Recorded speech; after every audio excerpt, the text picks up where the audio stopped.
down to that big game, India versus Pakistan. And on the show with me this evening is senior cricket commentator Charu Sharma. We also have Andrew Collister, Australian Vice Consul, Prakash Vakankar, BBC commentator. We also have former Indian cricketer Ashok Malhotra. Welcome to the show. But before we dive into the discussion, let me show you a very interesting data on viewership in India-Pakistan matches. There on your screen, 273 million TV viewers tuned on to the India-Pakistan match, which was played in 2019 at the World Cup, and 50 million digital viewers watched the match. Now, Shane Warne, former Australian captain, said that perhaps he thinks about 1 billion people will be tuned on to this match today. Charu, let me open the discussion with you. What is the kind of viewing do you think this India-Pakistan match will have, given that, you know, the teams are meeting after 3 years and there is a genuine sense of anticipation? Without question. You mentioned some millions sometime back, double that number easily. I think Shane Warne's on the button. Going to be an enormous amount of eyes or pairs of eyes on this match. Yes, the sporting world is split a bit because of lots of football action. There's a Classico, and you mentioned Man U and Liverpool as well, and many other contests. But, I mean, this is, you said it first, you opened by saying the mother of all battles. That's what I truly believe it is. It's a World Cup after all, so the match is very significant.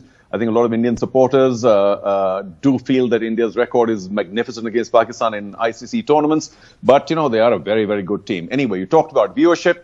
I don't think there's anything, well, I think football fans might argue because of the FIFA World Cup, but this is possibly going to be the most viewed sporting event for a long, long time.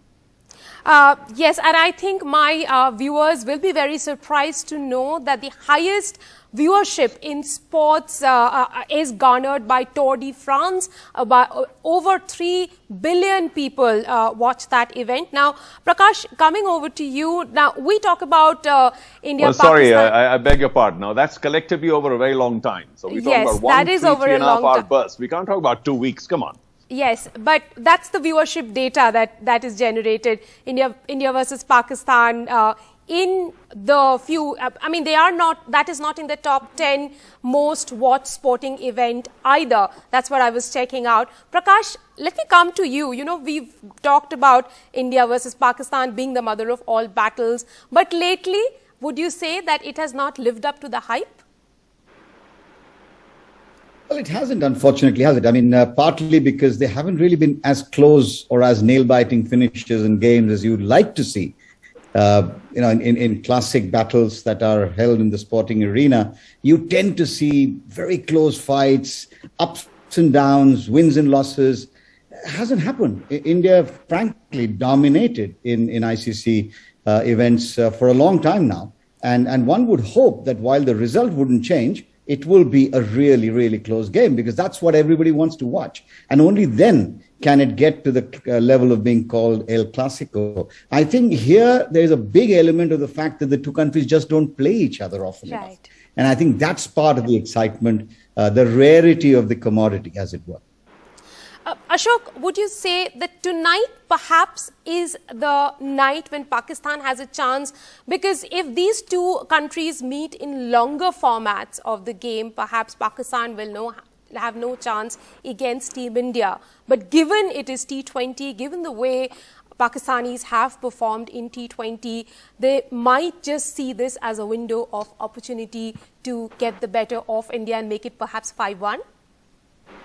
Yes, there is an opportunity. The shorter format always gives a chance to the underdogs. There's no two ways about it. But one thing I'm sure of, both the countries will come to a standstill. Whatever Charu has said, I'm spot on. And Prakash, whatever he said is spot on. It is not El Clasico, but still somewhere along the line, the rivalry between the two countries, it is unimaginable. And both the countries, believe you me, everybody will be glued to the television. But as I said, in 80s and 90s, India, you know, there used to be good competition. But now, Pakis are the underdogs, if I may say. Because India is the #1 side in the world. But as I said, I will say that you can never underestimate them. And 2020 format is such, one good over, be it in batting, be it in bowling, can turn the game around. And as Virat said, there are some game changers. Although India has a lot of world-class cricketers. Right. And for Pakistan, except for Babar Azam, there are not very many world-class cricketers. Since we have Andrew on the show, I have to bring up this topic about rivalries. You know, India and Pakistan being arch rivals. Of late, when India has not played Pakistan that many times, there have been talks about India-Australia being a better rivalry. Of course, yesterday I was talking to a few Pakistani journalists and they were saying that in the meantime, Pakistan hasn't found another rival. But what do you think? Who are the biggest rivals in world cricket today? Is it India, Pakistan, or is it India-Australia?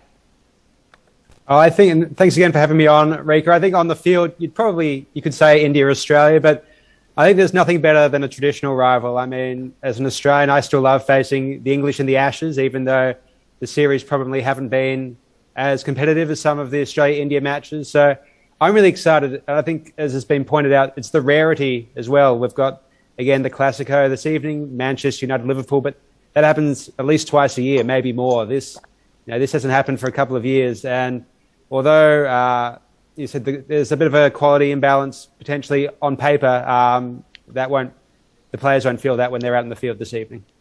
What do you think, Charu? Which is the biggest rivalry going around right now in world cricket?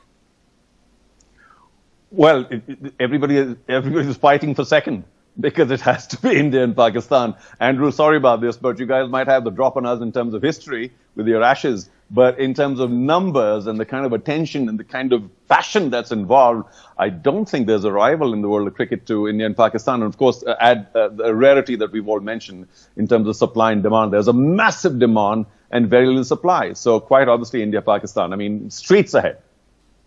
Prakash, we'll also see an Ashes, mini Ashes maybe, clash next Saturday, England taking on Australia. Would you say this is a better game than that? With due respect to Andrew, please. I mean, look, it'll be a good game, but you can't compare it. Charu put it very nicely. It's like two of the world's greatest teams in a rare occasion coming face to face. And look, if you're looking at it from a Pakistani point of view, this is an even rarer opportunity for them to be able to come out and really perform on the big stage, isn't it? I mean, for whatever reasons, Pakistan hasn't been able to participate as much as they ordinarily would have in international cricket. And for people like Shaheen Shah Afridi or Babar Azam or Fakhar Zaman, these are great. This is a great platform. The last big thing Pakistan did was win that Champions Trophy, wasn't it? True. And that is a boost for cricket in Pakistan. And any boost for any country, particularly Pakistan, is a boost for world cricket. Let's not belittle that at all. Absolutely. And Pakistan Cricket Board's chairman said that it's not just for the fans, even for the comers of Pakistan cricket, to fill the coffers of Pakistan cricket, they need the team to win this match. Now let's talk about some of the players involved in the clash. Captain Virat Kohli, Indian captain Virat Kohli, said that he and his team would be wary of the game changers. Let me ask my director to bring up that graphic of the 3 Pakistani game changers that we put out for you. Top on the list will be Shaheen Shah Afridi for us, second Babar Azam, and third Mohammad Rizwan. Ashok, do you agree with that list, or do you have another list of Pakistani game changers? I think you have to pick the really top-class cricketers. Babar Azam, Mohammad Rizwan and Babar Azam are the opening batters who can turn the game around. And Shaheen Afridi, we know what he has been doing with the ball. You know, if I may say, I wouldn't say a poor man's Wasim Akram, but because new age Shaheen Afridi. So definitely these are the top guys. And not to forget somebody like Mohammad Hafiz and maybe Shoaib Malik to a certain extent. So they have the people. They have the people who can turn things around, especially in 2020 cricket. Because 2020 cricket, it's a shorter format. It gives you underdogs an opportunity to upstage the favourites. So India will have to be a bit careful. And not to forget, it will depend on the opening pair. First 6 overs will turn whichever way the game goes.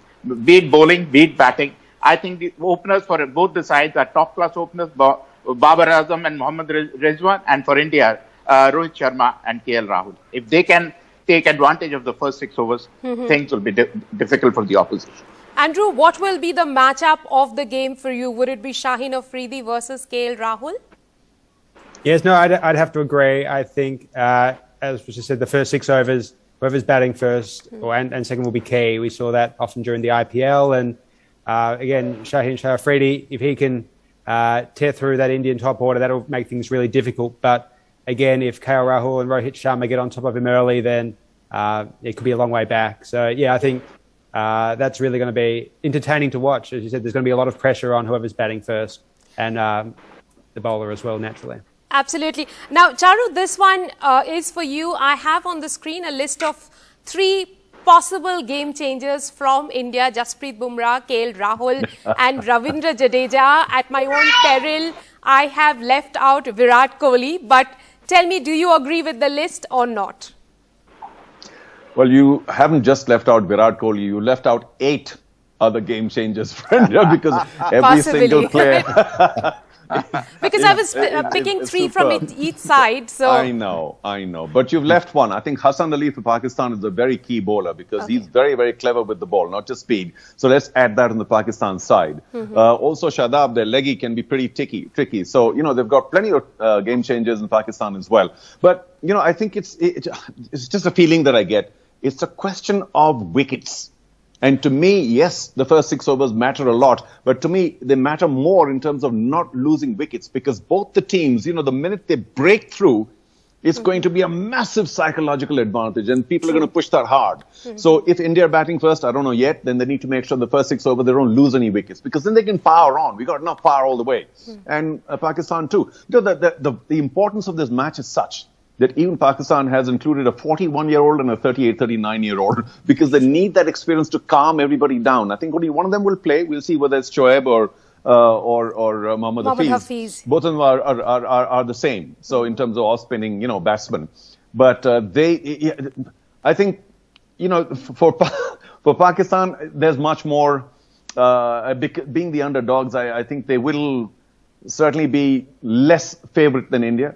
And if they make the breakthroughs, then that is what's going to increase their confidence and the whole psychology of the game will change. True. So I don't know how the Indians are going to approach it, but they need to make sure they don't lose wickets because then Pakistan will get right on top. And, keep the wickets in the end, you can accelerate pretty quickly. While India starts as the favourites, Prakash, we have just about enough time to have one last comment on you on the game changers. In terms of Indian game changers, do you agree with my list of those 3? I agree more with what Charu said, frankly, but in reality, the game changer for me is going to be the pitch.